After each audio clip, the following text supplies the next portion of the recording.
Okay guys, as most of you know, we've had our friends Chase and Maria Jose staying with us on our driveway, and they are living in their converted Sprinter van, and so we thought we'd take this opportunity to give you guys a tour. Well, actually we'll have those guys give you a tour of their van.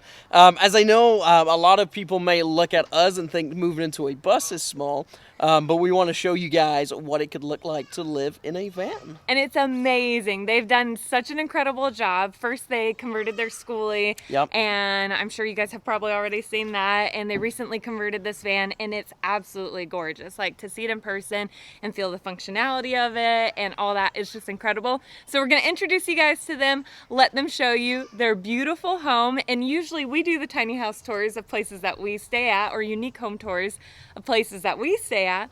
But we thought it would be fun to have them do it because they're the ones living in it and can give you the full experience. That's right, and they can show us all that they've learned from doing a bus conversion and a van conversion. So let's introduce you guys, and they'll give you the tour. Oh, this is everything with you right next to me.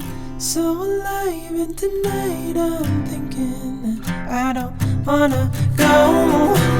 This is everything with you right next to me. So alive, and tonight I'm thinking that I don't wanna go. Okay, so Maria Jose and Chase, they're going to show you their beautiful home and take you guys through it. Hey friends. Hi everyone, we are Maria Jose and Chase, and we live in our converted Sprinter van with our dogs Jake and Pablo.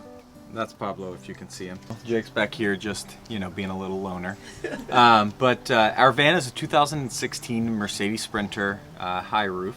It's the 170 inch wheelbase, non-extended, and so it's not the longest. Not the longest and not the shortest. And let's see, we think we're somewhere around $30,000 total for the entire project, which is super cool.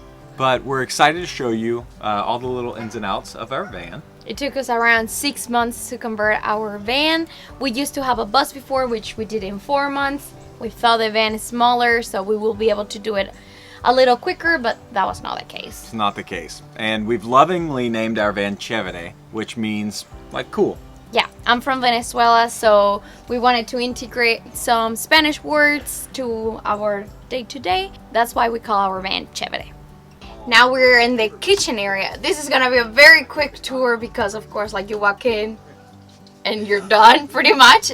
So for the kitchen area, it's like my favorite area of the van because I love cooking and eating and hosting friends. So we try to keep it kind of separated.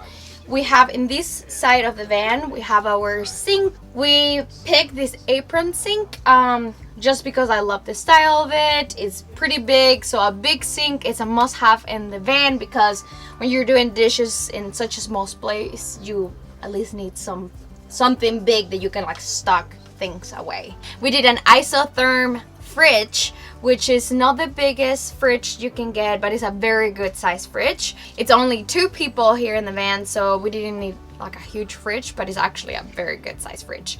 We tried to be like off-grid for like up to 3 weeks, I will say we can do it. And we have a lot of space for countertops, upper cabinets where we keep all our kitchen utensils and like plates and mugs and all the fun things. In the other side, we went with an induction cooktop. In the bus, we used to have propane, and it was just like a pain to think about it. We didn't trust it, so we decided to just like invest in our battery and our solar, which Chase is gonna explain a little bit more about that later. So we were able to cook with an induction cooktop, which is all electric. One of my favorite things in the van as well is a pantry. We didn't have a big place to store food away when we were in the bus, so from the beginning I knew I wanted a pantry and we had to make it work. So let me show you what we got in here. It's very messy, of course, because I guess we just like stuff things away.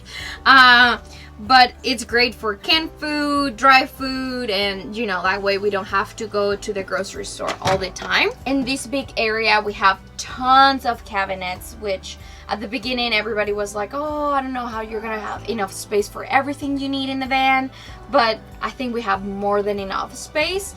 We have drawers in this side all for the kitchen, so we have like spatulas and things for cooking on the top. We have spices, we have some like dish rags and things to keep the van clean, and our last one is the biggest one, so that way we can fit all our pans and pots and our blender. Something that we didn't do in the bus was plan where to put our trash. So this time we knew that we needed something that it was gonna be put away, it was not gonna be in the middle, it was not gonna smell. So we went with a hidden trash, which is kind of like a tilted cabinet. It's a push trash, it's hidden all the time, and it's not too big or too small, so we can throw it away pretty much anywhere.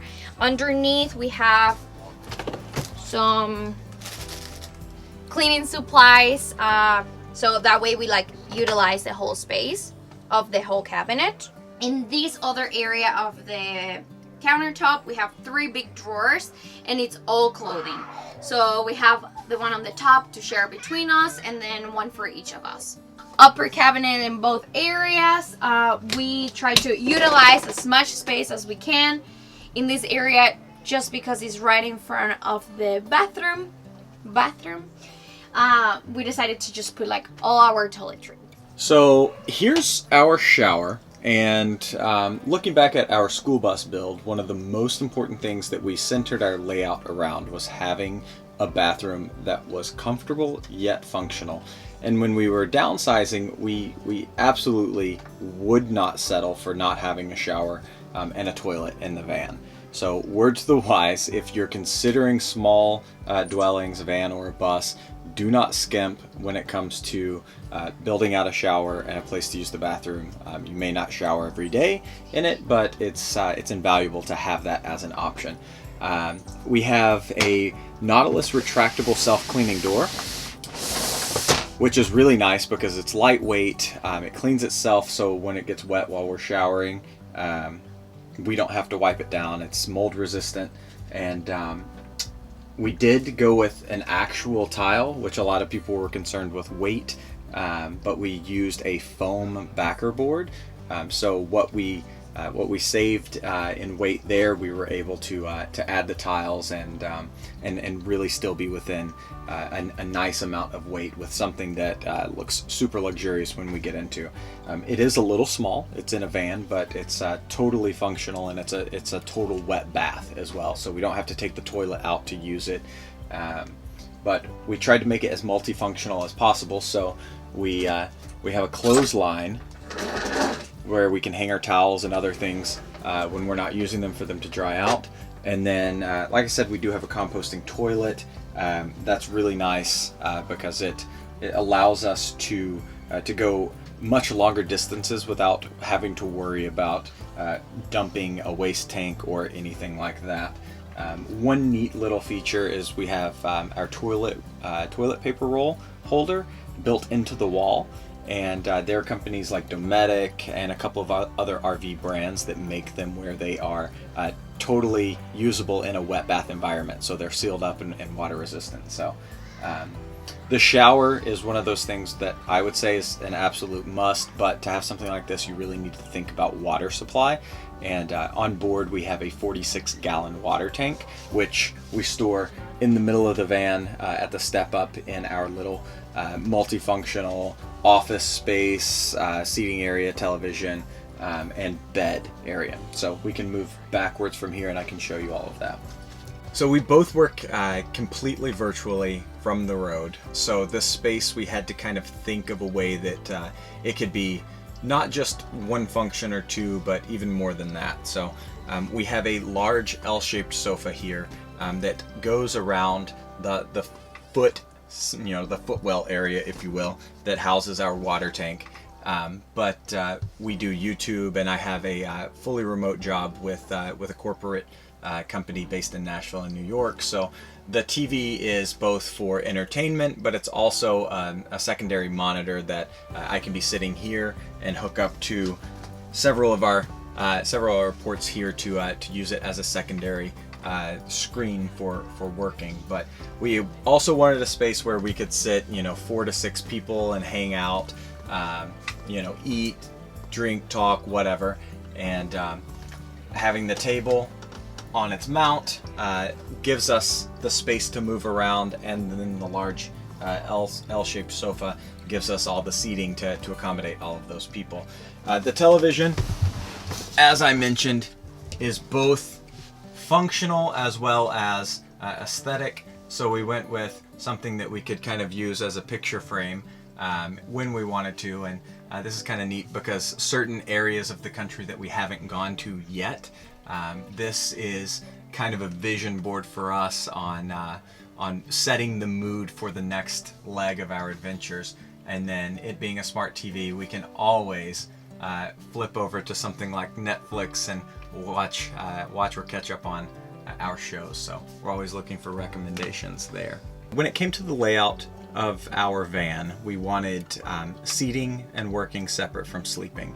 A lot of conversions, they go the route of utilizing the table and the sofa cushions to kind of make the bed, but all of our spaces are totally separate. So seating only, the seating only exists for seating. The table only exists for utilizing it as a table or a desk space.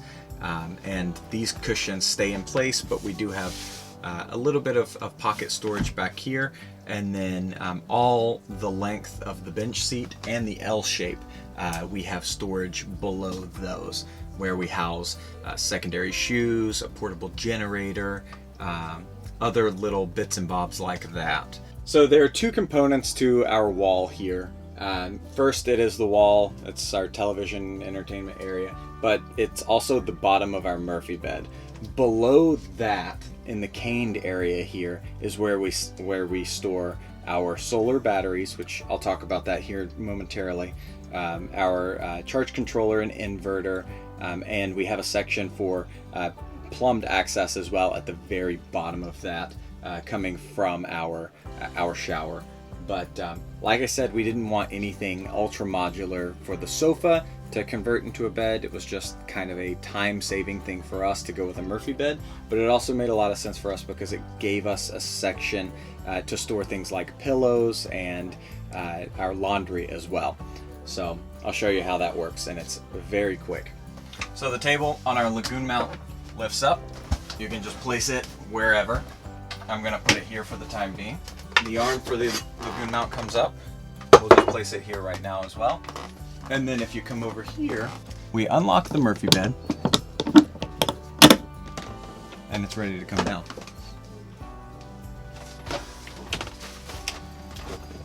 So we built in a lot of secondary storage behind the Murphy bed for when it's closed, because that space is truthfully just dead space in almost every build. So we had an opportunity to maximize it to its fullest potential. In one of our doors here, we store our pillows and our comforter. We have a cubby for electronics, like our microphones for podcasts or for voiceovers in our videos.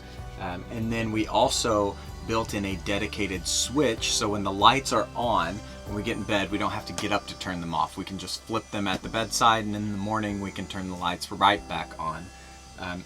Given we do power everything with solar, it's a good point to mention that we have 600 watts of solar monocrystalline solar panels on the roof, and we have nearly 600 amp hours of lithium iron phosphate batteries stored down below. So we have a very robust system for such a small space, but with that we wanted to utilize as much 12 volt power because it is a little bit more efficient than our wall plugs, which we only use for smaller things like this or our large appliances. So at our beds and up in the driver's area, we have 12-volt USB plugs, so we can just go ahead and plug our cables directly into that for our phones, for our computers, and that way we can kind of save on the inversion of energy and the conversion of energy and those losses that are associated with that. We have a little section for hat storage. Rose has a couple of hats that she really loves, so we're able to store them up and out of the way, which is very nice. And then the door behind me that's open, it's got the little chute in it. That is our laundry chute, and that's something that we didn't think about when we were in the bus, and we built that very specific area in the space and planned for it in the van. So it's super handy.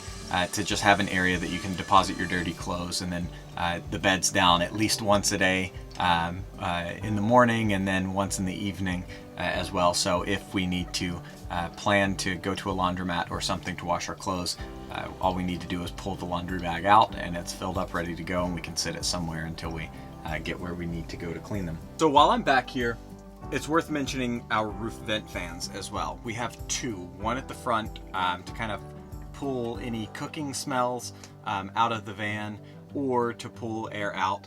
That way we're bringing in fresh air back here over where we sleep. So we thought that out very early in the build as well, that we wanted something that could very quickly both exhaust air or bring air in depending on the climate that we're in.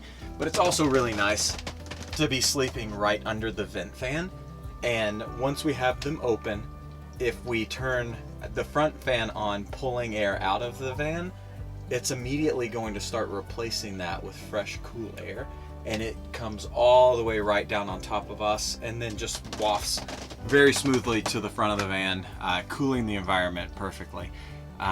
We power that off of our solar.